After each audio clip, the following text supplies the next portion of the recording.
Base sa inyong request, ang susunod na player na i-feature natin ay may jersey number 47. Tinawag nilang The Spark at karugtong ng kasikatang The Fast and the Furious na si JJ Hildebrand.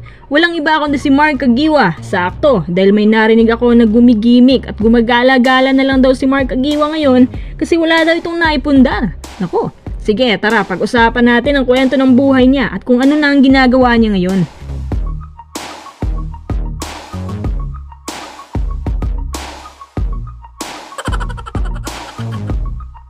Nga pala, kung meron kayong player na gustong i-feature dito sa ating mga videos, comment nyo lang yan sa baba. Salamat sa suporta sa ating YouTube channel. Kahit natapos na nating tinalakay ang buhay ni Mark pero dahil marami pa rin tayong request na natatanggap, o siya sige, mag-part 2 tayo tungkol sa kanya. Si Mark Anthony Yu Aguiwa, pinanganak sa San Juan. Kung hindi nyo na itatanong, bakit nga ba Inglesero itong si Mark? Yan ay dahil lumaki po siya sa Los Angeles, California at doon din po siya nag-aral hanggang kolehiyo. Alam nyo ba na 8 years old pa lang si Mark, nakitaan na siya ng potensyal?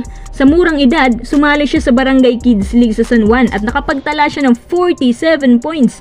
8 years old pa lang yan ha. Noong 10 years old siya, naisipan ng kanyang pamilya na doon naman nirahan sa US. Sa katunayan mga kuys, hindi mahirap ang pamilya ni Mark dahil ang mga magulang niya may stable na trabaho sa US. Isang cable technician ang kanyang ama at ang kanyang ina naman nagtatrabaho sa isang kumpanya na gumagawa ng heart pacemakers. At sa pagkakaalam ko, ang mga trabahong yan may malalaking sahod, meaning stable at may kapasidad talaga ang pamilya niya. Since then, si Mark Aguiwa ay nag-high school sa Eagle Rock, California na kung saan nakakuha agad siya ng 2 MVPs averaging 26 points at 14 rebounds per game. Naitala din niya ang one of the highest points na 1,154 sa loob lamang ng 2 taon sa Eagle Rock. Siya naman ay nagkolehiyo sa Glendale na kung saan napabilang naman siya sa All-Western State First Team plus pinagkalooban pa siya ng scholarship pero ito ay kanyang tinanggihan. And the rest is history. Bakit? Dahil tinanggihan po niya ang mga scholarships para maglaro sa PBA. Kung ating iisa-isahin naman nangyari sa PBA career ni Mark Aguiwa, nako, baka mamayang alas 12 ng gabi pa tayong matatapos nito dahil sa dami ba naman ng mga accolades at achievements niya. Nagpa-draft po siya sa PBA at kinuha ng Ginebra at never na itong na-trade. Sa kanyang rookie season, naging backup lamang siya ni Vergel Meneses pero gumawa naman siya ng sariling pangalan dahil sa kanyang mga clutch baskets at pamatay na crossovers plus sobrang sikat pa ng Ginebra kaya simula nun, nagkaroon na rin siya ng sariling brand sa basketball bilang si Mark the Spark. Dahil rin dito, siya ay pang-4 na player sa Ginebra franchise na nakakuha ng Rookie of the Year behind Winnie Generalao, Dondon Ampalayo at Marlo Aquino. Nung dumating naman si JJ Hildebrand, tinawag din silang Fast and the Furious at Bandana Brothers. Pero lingid po sa inyong kaalaman, kung di ako nagkakamali, nag-sabbatical leave po si JJ Hildebrand taong 2003 dahil nawala ng magandang chemistry at connection si Mark at JJ at nagkasunod-sunod ang kanilang talo.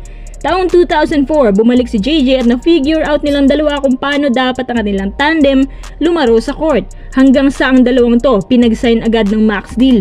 At dito pa lang nagsisimula ang makulay na karera ni Mark Aguiwa sa PBA.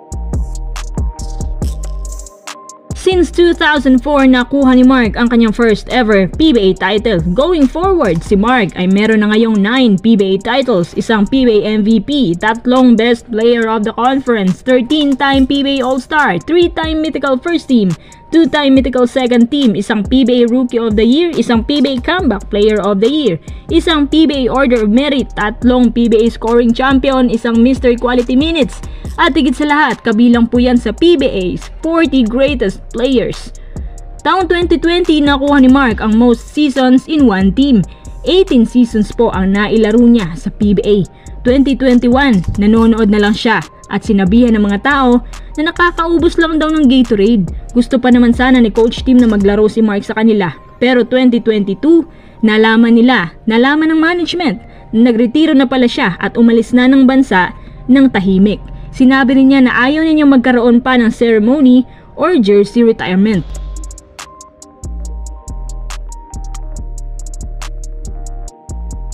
Teka, sagutin natin yung issue. Ano na nga bang ginagawa ni Mark Aguiwa ngayon? Totoo ba na gumigimik na lang daw siya o gumagala-gala? Si Mark po ay galing sa isang may kapasidad na pamilya at sa kanyang paglalaro may mga businesses din siyang naipundar. Hindi lang yan, meron din siyang mga kaliwat kanang endorsements mula sa isang brand ng pagkain, mga inumin, Magnolia products at dairy, pati na rin sa mga damit. Ganon katindi ang idol ng mga idol nyo na si Mark the Spark Kagiwa.